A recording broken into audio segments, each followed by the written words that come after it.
Olá, em mais um vídeo hoje sobre os livros que eu já li. O livro hoje vai ser o livro Senta Pua, na época Coronel Rui Moreira Lima. Aqui, ó. Esse livro aqui, essa versão aqui eu comprei pelo Mercado Livre.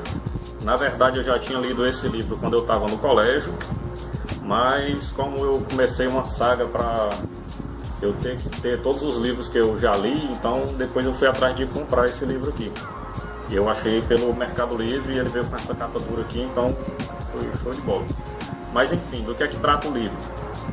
O livro foi escrito pelo, na época, Coronel Rui Moreira Lima.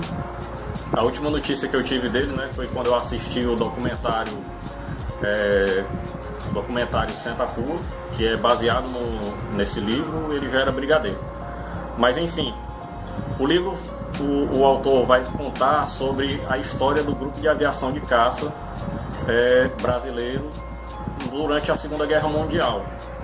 E vai contar todas as dificuldades, as curiosidades, as emoções que eles viveram durante esse período do conflito. E isso daqui é interessante porque isso daqui é a história pura da aviação, é a história pura da Força Aérea Brasileira, porque até então não existia Força Aérea Brasileira. O que existia era a aviação naval e a aviação do Exército. As duas foram unidas para se criar a Força Aérea Brasileira. Isso daí só foi acontecer pelo decreto 6.123 de 18 de dezembro de 1943, que foi pelo Getúlio Vargas. E o comandante do primeiro grupo de aviação de caça foi na época, Major Nero Moura. E é emocionante. Esse livro aqui, ele trata essas histórias, como eles são relatos reais. Você tem eu posso dizer que é um livro emocionante. Eu posso dizer que esse livro aqui ele é emocionante porque a princípio ele tem alguns linguajares técnicos, alguns linguajares militares, definições de lugares, de equipamentos, algumas coisas técnicas. Mas passadas essa parte também não é uma coisa muito complicada não. Quando já começa a se partir para as ações, para as missões mesmo, a leitura é bem tranquila, é uma leitura bem suave. Mas se eu puder resumir realmente esse livro em uma palavra, é emocionante. Porque você vê o quanto sofreram esses guerreiros brasileiros, que hoje são praticamente esquecidos.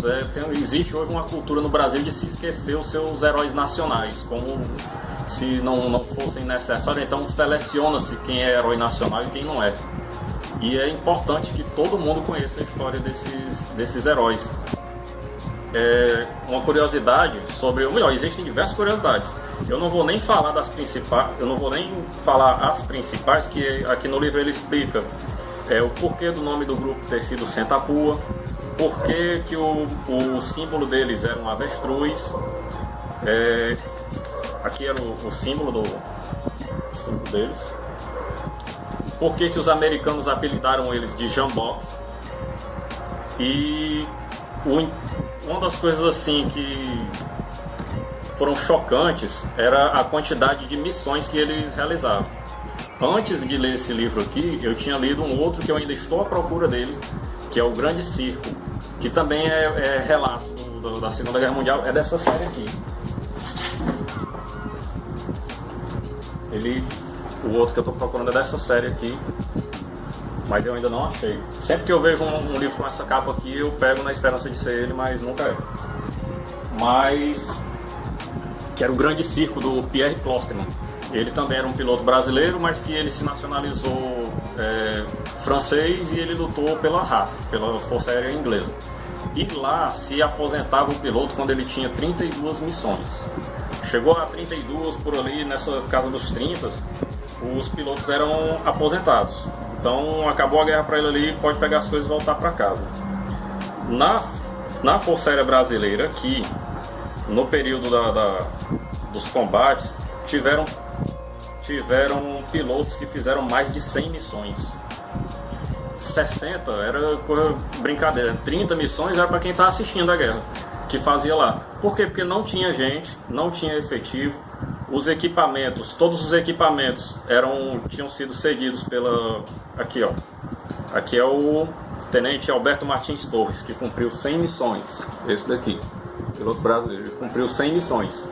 Mas aqui no livro ele conta de outros pilotos que fizeram mais de 100 missões. Então a Força Aérea Brasileira ela foi agrupada no grupo 350 da Força Aérea Brasileira, que juntou vários países aliados em um grupamento só. Uma das histórias que mais marcantes, assim, das mais hilárias, mais marcantes para mim, foi que como todo mundo eram diversos países reunidos nesse grupo, o 350, os uniformes eram da Força Aérea Americana, os costumes eram dos militares americanos. Inclusive um dos costumes que passou da Segunda Guerra Mundial para os dias de hoje é o costume nas Forças Armadas de se barbear, não poder ter a barba grande e só poder usar bigode a partir de terceiro sargento. Isso daí foi um costume das Forças Armadas Americanas, que foi passado para a brasileira durante a Segunda Guerra Mundial. Hoje em dia as Forças Armadas Americanas não ligam mais para isso, mas aí continua-se isso daí nas Forças Armadas Brasileiras, e que é copiado pelas polícias militares e guardas municipais e outras instituições mais aí. Mas enfim, mas beleza. A Força Aérea Brasileira tinha sido criada há pouco tempo e nesses batalhões lá tiveram que fazer o desfile, né? A apresentação de todos os grupos, de todos os países que faziam parte. E todos eles iam cantando o hino das suas forças aéreas. Só que a Força Aérea Brasileira tinha acabado de ser criada, então ninguém sabia o hino direito. E aí, como o Rui Moreira ele fala aqui no livro, o pessoal na época entendia pouco de hino e entendia muito de carnaval. Aí quando tava para chegar a hora da Força Aérea Brasileira marchar e o pessoal gelado, caramba, ninguém sabe o hino. Tinha 2 ou 3 ali que sabiam o hino da Força Aérea Brasileira e tal, caramba, e agora como é que vai ser? Aí um sargento que estava à frente com a bandeira falou entre os dentes: jardineira, jardineira. Aí o pessoal, aí foram todo mundo marchando e cantando: ó jardineira, por que estás tão triste? E se você prestar atenção, pois é, marchinha. Rapaz, dá certinho o desfile. E quando terminou o desfile, os caras desfilaram, fizeram o desfile todinho cantando jardineira. E quando terminou, ninguém entendia a letra mesmo. Aí vieram: poxa, a melodia do hino de vocês é muito boa, rapaz, é muito bonita a melodia do hino de vocês. E fora essas histórias aí, tem diversas outras e que valem demais a pena ser lidos. Esse livro, sinceramente, eu não sei se ele é fácil de achar. Graças a Deus eu achei ele no Mercado Livre.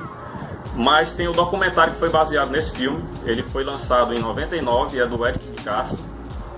E é um outro fato curioso também desse documentário, porque esse documentário ele foi lançado na época que eu estava terminando de ler esse livro. E esse documentário passou aqui em Fortaleza no Cine Dragão do Mar.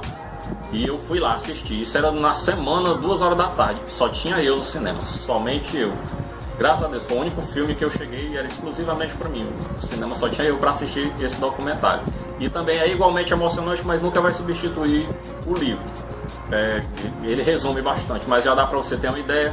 Já é bem mais acessível para você conhecer a história desses heróis brasileiros. Então é isso aí, pessoal. Esse foi o livro Senta a Pua. E depois eu vou trazer mais algum livro aqui para comentar. Então, valeu, show de bola.